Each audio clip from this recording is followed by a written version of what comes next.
So the way we do it is we have the default ads on YouTube, which is thankfully there's a buffer there. So like, you know, AdSense deals with that. And I've never had a conversation with an advertiser over a decade of doing this. So that's one way we make money. The other way is Patreon, which is just people tipping because they like what I say and like what I do. $5 a month, $8 a month, whatever it may be. And then the other way Crystal and I have done it is with Crystal Kyle and friends in particular. We have a Substack and people pay $5 a month. They get the video of the interviews and they get it a day early.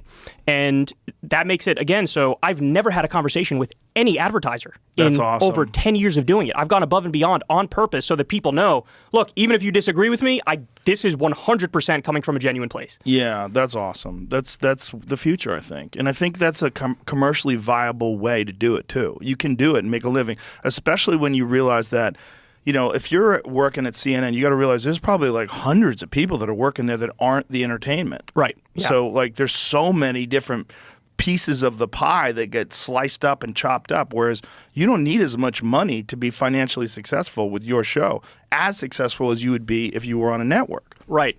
Here's the issue, though, is that YouTube, unfortunately, has set up a tiered system. So they have authoritative news, and then they have what's called borderline content.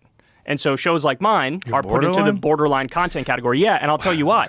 They're afraid of, because back in 2017, there was some like big company ad, like a Nestle ad or something that ran on a white nationalist video.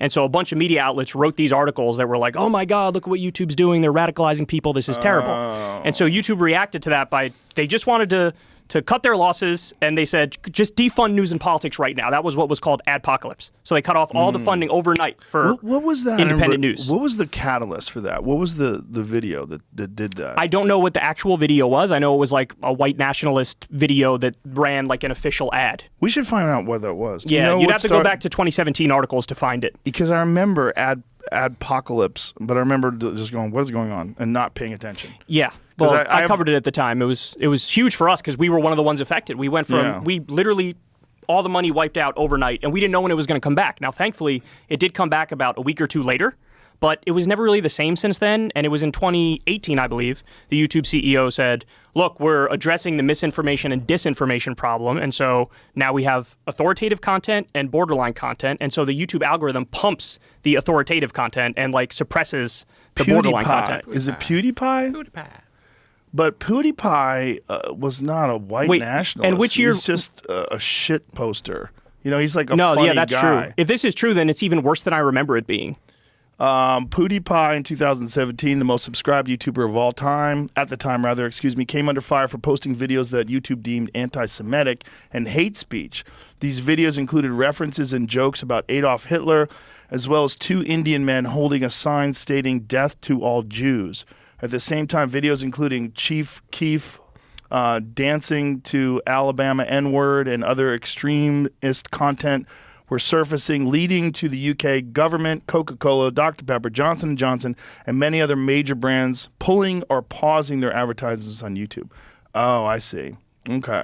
Yeah, so they rolled out this whole system to deal with this, and they end up suppressing us, you know, and basically putting us in league with stuff like that. Yeah. So, you know, is weird. It's a struggle. It is a struggle because we were growing at a tremendous clip. Yeah. And then basically overnight, it's like they flipped a switch in the algorithm and boom. Now, the issue is with recommendations. So now, if you're already subscribed to me, you're going to see a bunch of my stuff pop up. If you're not subscribed to me, it is very unlikely you're going to get one of my videos pop up in the recommended algorithm. So you can't really grow when that's the case. You're just basically keeping your fan base. So the way you grow is doing other people's podcasts and getting people from their fan base to come to you, like Patrick Bet David. Well, not even that. It used to be if you typed in whatever news thing you were interested in, one of the top videos could be a secular talk video. But now, if you type it in, it is never that. There was a time when we used to run circles around CNN. They'd get like 2,000 views a video back in like 2015, and we were getting way more than that, 30,000 or whatever it was. And then now you go look at any CNN video, even though the thumbnails are shit, the titles are shit, the content is shit, they'll get 300,000, 400,000 views. Because that's what YouTube can decide to make somebody or break somebody like that. Just by tweaking the algorithm. If they decided, hey, what if once every 6 months we put a secular talk video on the front page of YouTube, that would immediately like double the size of my audience. It's interesting. I wonder how much they think about that impact. And I wonder if they just look at it in terms of like bottom line, making money. That's what it is. Yeah. They're scared of advertisers running away. And look, they don't know what I'm going to say. Right. They don't know what I'm going to say. For all they know, I'm going to come out tomorrow and say, I think the flat earth theory is real. And then it's like, okay, boom, scandal. Then they suppress me even more, right? But they don't know that there's a body of work there. I put my record up against anybody else's in terms of giving the facts and the information. And then I give my take on it, of course. But the facts and the information comes first. And they just throw us in league with the borderline content. And they say, look, he's not reputable because he's not with a major media outlet. And of course, the irony is, all these major media outlets have made horrendous mistakes over the years. Not being kind by calling it mistakes. Like these are the people who cheerleaded us into the war in Iraq. Exactly.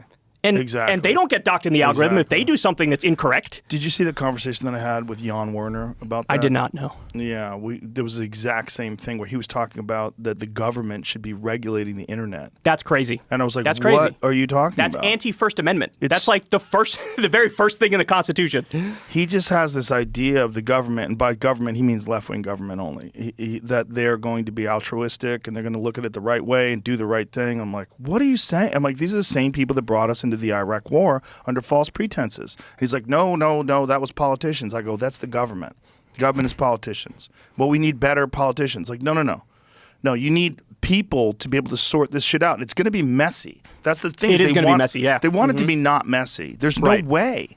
There's no way. Right. You got to accept the fact that it's going to be messy. Who's going to watch the Watchmen is the old saying. Yes, so like you set up this like, this overlord group that gets to determine everything. But it's like, what about when they're wrong?